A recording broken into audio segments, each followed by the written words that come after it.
Sosialisasi peran masyarakat dalam upaya pencegahan radikalisme. Kabupaten Malang Lensa Barometer Indonesia, dalam rangka memperkuat pemahaman kita bersama terhadap pentingnya menangkal radikalisme dan menumbuhkan rasa toleransi.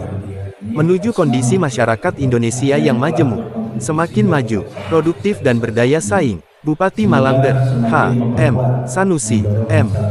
buka sosialisasi peran penyuluh lapangan dalam upaya pencegahan paham radikalisme. Bertempat di Pendopo Agung Kabupaten Malang, Rabu, 23/11 pagi. Turut hadir dalam kegiatan tersebut jajaran Forkopimda Kabupaten Malang, Ketua Forum Koordinasi Pencegahan Terorisme Provinsi Jawa Timur, Dr. H. Hesti Armiwulan, S. H. M. HAM, dan Pujianto selaku narasumber, Kepala BNPT Wilayah Malang, jajaran Kepala OPD Kabupaten Malang serta penyuluh lapangan di wilayah Kabupaten Malang. Saat ini kita berada pada era digital dengan perkembangannya yang begitu cepat dan dinamis. Dunia yang semakin canggih dan kecanggihan teknologi telah merubah banyak aspek dalam kehidupan, di antaranya mendorong masyarakat untuk cenderung bersikap individualis. Konsekuensi dari kecanggihan di era digital saat ini menjadikan upaya-upaya untuk merawat kebinekaan juga harus disesuaikan dengan perkembangan yang terjadi.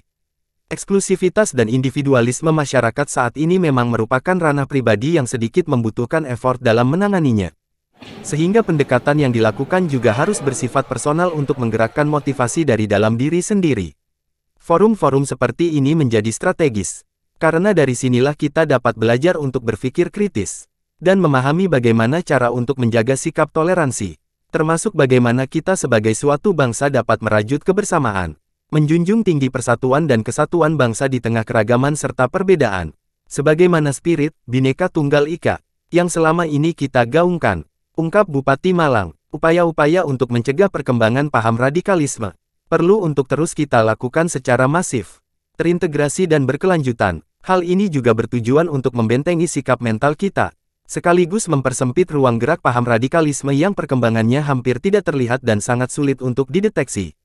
Inilah yang menjadi urgensi bagi kita semua, karena upaya pemerintah saja tidak cukup untuk membendung perkembangan doktrin radikalisme, sehingga perlu keterlibatan aktif seluruh pihak, mulai dari tingkat pusat hingga grassroots sekalipun. Perlu saya tekankan kepada semua yang hadir, karena di era digitalisasi seperti sekarang ini kita sebenarnya memiliki peran strategis dalam melakukan filter untuk menangkal penyebaran paham radikalisme, yang juga dapat menyebar begitu cepat melalui ruang-ruang digital. Serta dengan adanya sosialisasi ini akan memberikan edukasi kepada masyarakat agar nilai-nilai Pancasila tidak tergeser oleh paham-paham yang dapat merusak Pancasila sebagai dasar negara. Lanjutnya, sementara itu, salah satu ex-napi teroris dalam kasus bom Tamrin, Pujianto dari Sumber Manjing Wetan mengatakan, Ansor Tauhid. Memang diajarkan seperti doktrin-doktrinnya atau memang ada Mas? Itu ada, memang ada. Terkait apa namanya? Baiat itu. Iya, terkait baiat. Baiatnya itu saya baiat di Cisaga, Ciamis, Jawa Barat. Jawa Barat.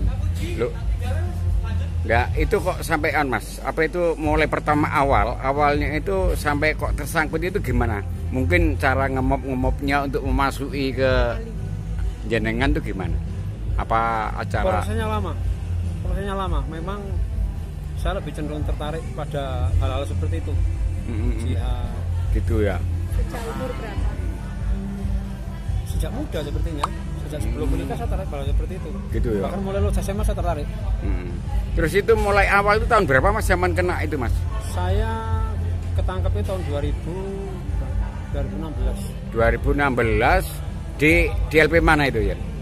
Saya Makobrimob.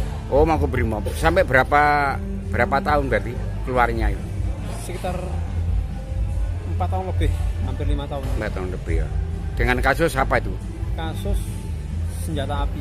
Oh, berarti jenengan waktu itu membawa memang barang bebas ada. Iya. Oh ya. Terus dengan Mas, dengan inisiatif dalam arti itu dengan apa itu bahwa saya itu sadar dengan adanya pemahaman itu munculnya gimana Mas? Prosesnya juga lama. Lama itu Mas ya. Saat saya di LP Sentul itu saya sharing dengan tokoh-tokoh agama di sana. Memerlukan waktu sekitar 1 tahun saya untuk bisa berubah dalam pemikiran. Itu di kelompok apa Mas? Kelompok Sentul itu. Itu penjara itu. Oh penjara iya. Lapas khusus teroris. Oh gitu. Kalau jenengan waktu itu ada di kelompok maksudnya teroris di apa Pak? ISIS. Di ISIS ya? Iya. Saya kombatan ISIS. Gitu ya. Terus kan Mas ya, ini untuk terakhir mungkin jangan sampai terjadi lah untuk pemuda-pemuda masyarakat Kabupaten Malang. Mungkin dengan imbauan sama apa Mas? Harapan jenengan. Harapan saya jika ada aliran-aliran yang aneh-aneh, siapapun itu lebih baik dikonsultasikan atau datang kepada ulama-ulama yang sudah ada di Malang. Maka para ulama-ulama ini yang lebih paham dan mengetahui